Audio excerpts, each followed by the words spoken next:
arrive à partir la conscience tranquille, que faire de ces vacances? Et est-ce qu'on a tout prévu? On va pas se mettre à angoisser pour les vacances quand même, hein, ce serait bête. Surtout qu'après, il n'y a qu'un pas pour commencer à stresser pour la rentrée.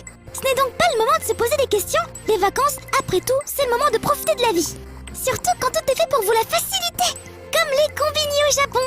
On peut tout y trouver, on peut tout y faire, c'en est presque magique. Tenez, on avait déjà eu l'occasion de parler de ces reproductions réelles des harnais de manœuvre tridimensionnels de l'attaque des titans, n'est-ce pas? Que ce soit des modèles bricolés par des amateurs ou ceux commercialisés par la société Movic. Désormais, il est possible de se procurer, ou du moins de commander, ce bel attirail dans n'importe quel 7-Eleven au Japon jusqu'à fin juin du mois. Toujours soucieux que le brave acquéreur soit bien au courant de ce qu'il achète, la chaîne de magasins précise tout de même qu'il s'agit d'un élément de décoration ou de cosplay, et que ce harnais ne permet pas de s'envoler et de virevolter entre les immeubles pour de vrai. On ne sait jamais, il faudrait pas que les gens prennent cela trop au sérieux. Allez, on a le droit de rêver quand même. Par exemple, le projet AC-Pad laisse bien rêveur lui aussi. Il s'agit d'une interface MIDI amovible ultra fine qui s'installe sur n'importe quelle guitare. Elle permet de créer un pont entre l'instrument acoustique et la musique électronique, le tout à portée de doigt.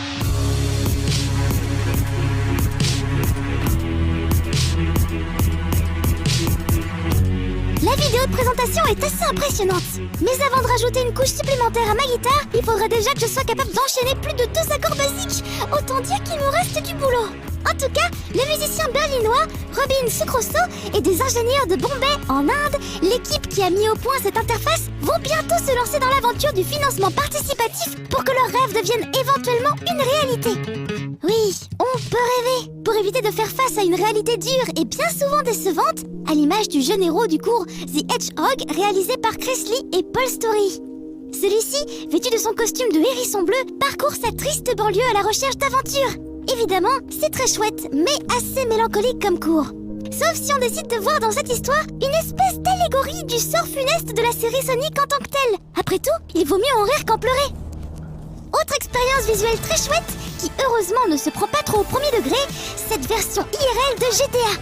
Vous vous souvenez de cette autre parodie de GTA dont on a parlé récemment? Vue de dessus et filmée grâce à un drone? Cette fois, c'est le collectif Corridor Digital, spécialisé dans les effets spéciaux, qui s'y colle avec une balade plus vraie que nature dans Los Santos. Le travail effectué pour donner un côté jeu vidéo au tout est plutôt bien vu, que ce soit dans la démarche du protagoniste ou le feeling des poursuites en voiture. Une sorte de mise en abîme de la réalité qui imite le jeu vidéo, qui imite la réalité. C'est assez vertigineux. Sans compter qu'on est en plein dans l'Uncanny Valley du jeu vidéo, avec de nombreux détails qui collent et des petits trucs pas très naturels qui gênent et nous hurlent au visage que ce n'est pas vrai. En même temps, heureusement, vu la manière dont le héros résout ses problèmes de manière musclée. D'autres utilisent leurs vacances à bon escient et de manière bien plus paisible, comme l'utilisateur Yoshi, qui propose cette superbe mosaïque Love Live composée de plus de 3100 cartes Yu-Gi-Oh!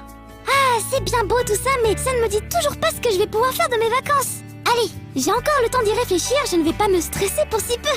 C'est pourquoi je vous dis bonnes vacances et à la prochaine bande d'attaque.